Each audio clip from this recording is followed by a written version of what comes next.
What's up? This is HDNEWS Tech here. So I know I haven't uploaded a video for quite a while, a couple weeks, and in the meantime, the dryer went out completely. The heating component stopped working. I got my 10-year anniversary for the company, for Walmart, for being there 10 years, and the heating component in the dryer basically went out. And I remember a few years ago where we had to go to a place somewhere around our location to get a belt, and believe it or not, I had to go on my iPhone, look it up, try to find a place on Google or somewhere to find a belt. And luckily, they had the belt, but I'm not gonna mention the place or anything like that.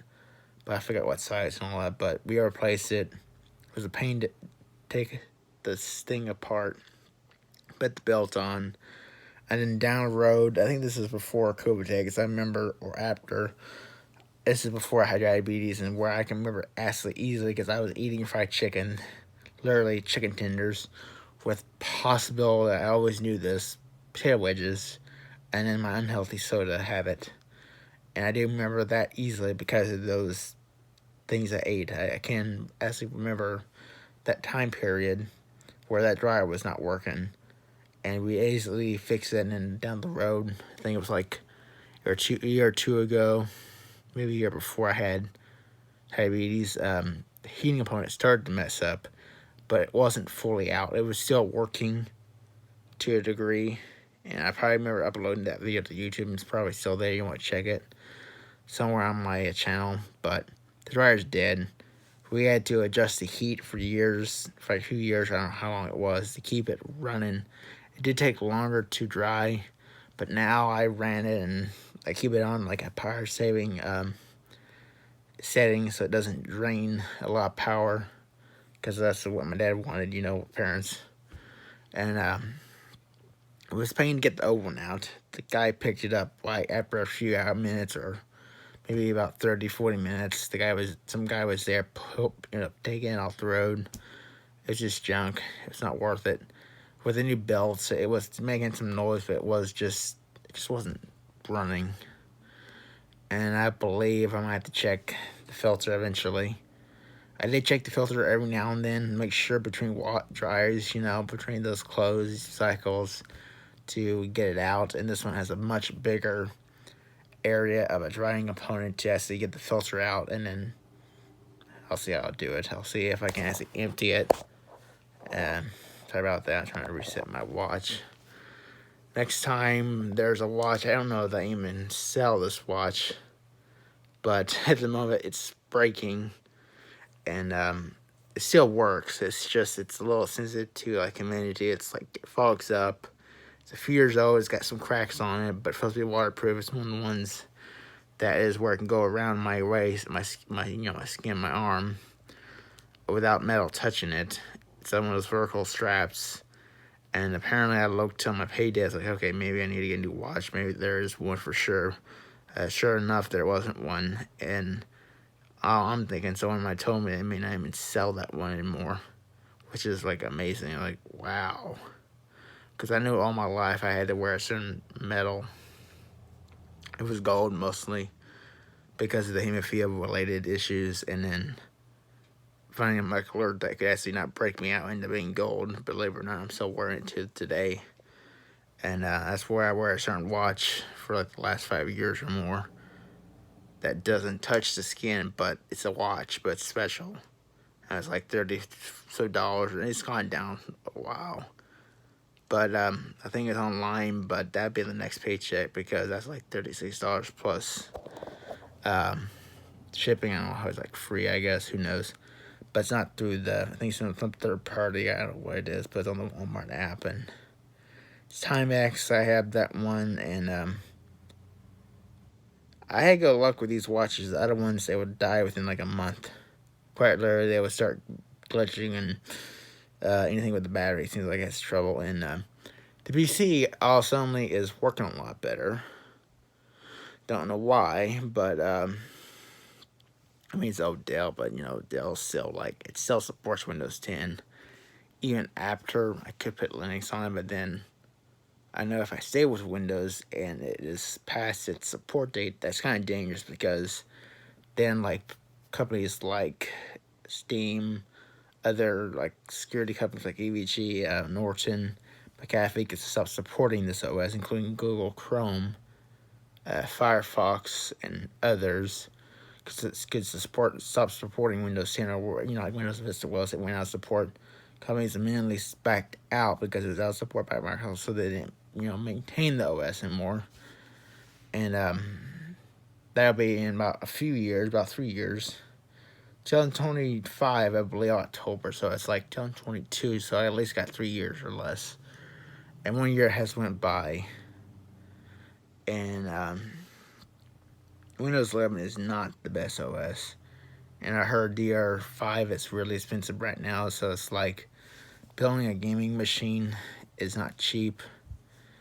I think I heard video cards might be going down on pricing, but they're still a couple $100 at least.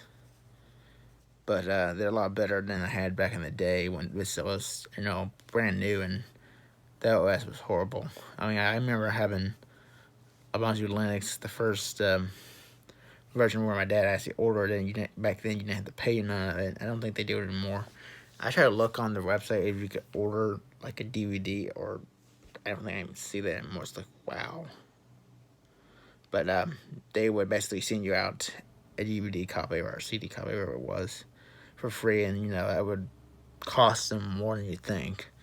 And I think after a few versions they stopped doing that, and that was back in the Windows XP days where it was much older hardware, but it was a newer Linux distro that was just emerging. Now there's several, and Manjaro was one of them. Ubuntu I've been used to for a while because it's just one of the ones we started with, and I don't know.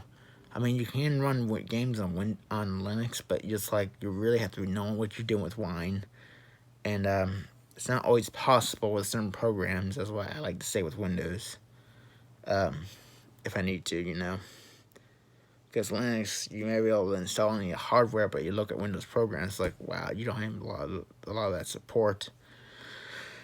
Even some people think they can, escape malware and all that.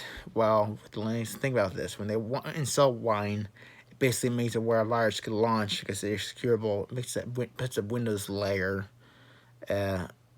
security, like a certain layer where it can launch Windows programs. That allows like malware and all that to launch. So you're not out of the gates with Linux when it comes to security, because it's still, they can use software. You can add software that is possibly making able to launch programs, like including people who engineer viruses, and they, launch with the exes. So basically, that Wine is one of those that emulates the Windows environment and launches those. So even if you run those exes and you on Linux, you're still vulnerable, because I've seen a video on like some YouTubers and they proved that it is definitely possible to still run ransomware on Linux with Wine, and it does infect the host system, and it's horrible. It encrypts all the data. Linux is not secure as you think, unless you just keep it like it is when you install it. Don't add anything extra, like Windows support software where it runs Windows programs. That's when you get in trouble with these other viruses that still cross between them, and they can still launch because of that compatibility layer of the Linux environment layer that's put into that program. That's freeware that's been over the years. I think this is like from 2008 or before that. And that's the one thing when I realized it was out there, that's the first time I knew about it. And it does work, but it's still a security issues. There are still security issues with Linux. And I know Windows had a lot lately. These huge vulnerabilities the last few years, and I was a Mac user for a while, and I decided to switch because I think it was getting slow, and it was like, wow. Now I think they only have one desktop computer that is Windows, like Intel based. So that means the rest are ARM related, and you can't just upgrade a component, because they tried to do that on the new Mac Studio, and you cannot upgrade your hard drives or anything because it's encrypted and it's locked out. So you have to order it like you want. You can't just upgrade these things unless you have a Mac Pro from 2019. They still sell that, where I can run Windows as boot camp. And whenever that one is done, there's no other boot camp compatible Windows Macintosh computers because they're phasing out them basically to go to their own ARM processors, which I wish they just stay away from because Intel's already sticking up the game and getting better at it. And they're finally showing what they're worth and what they can do. It just took a while. No, COVID definitely hit bad for like a lot of companies, but finally, I think there's no GPU shortages, which is good after like 2 years or so. And Apple's like, wow, I would still be spending like $2,000 on Apple. I mean, you can get a good gaming desktop for a whole lot, maybe about the same price, but a whole lot better components and yeah. And I had no luck with Mac really that much, besides it not getting viruses, and it was a little slow on trying to get into settings. It always seemed like it was slow. And after each software update, there was a lot of them that went out eventually. It was kind of slow at first, and then I had to constantly update, and it's like, it gets slower when you put more data on those, and I could realize they gave, and Mac I had was a slow RPM hard drive, like a laptop hard drive, which is not acceptable, and I would never go back to that, because it was very slow. It was a terabyte, but it was like a laptop. Why was it in there? I don't know. Apple just back then did not put the SSDs in there. They should have had an option for SSD and storage, but because of their whatever nature of themselves, they didn't put that in there, and I wish they did, because I would still be using it right now. And that one you cannot upgrade unless you take the whole thing apart, because that's the 21-inch how it is, and you have to take the screen apart, take the screen off without breaking a cable. And the 27, I believe, is the only one. Of course, Apple doesn't sell it anymore because they discontinued that one. That was the only one that was able to upgrade from the back without having to open the whole thing up and take every component out and then upgrade it and then put every component back in safely without damaging it. That was the only one you could flip it on the back, take everything out safely, like the power out, take every cable out of the back of it, make sure it's turned off, and you basically could not. You didn't need to open the machine up to upgrade the RAM, basically. You just take off the cover in the back of it and take the RAM out and upgrade it and put it back in and be fine. But Apple has changed their game, and a lot of them now, I think, are most of the Apple computers, even the new one, I'm sure, has pre-soldered RAM. They're eventually going towards that. They've been that for years. I know the MacBooks, if you get one, you think about upgrading your RAM, good luck, because it's all soldered into the board. It's not like Windows where you could just swap out the DIMMs for more RAM. They're actually soldered to the motherboard. And there has been issues with Apple lately in the last 5 years or more. And I have an iPhone. It's fine. It's the current one I got is what I could have. But if you like this content, make sure to subscribe and comment like below. Thanks for watching.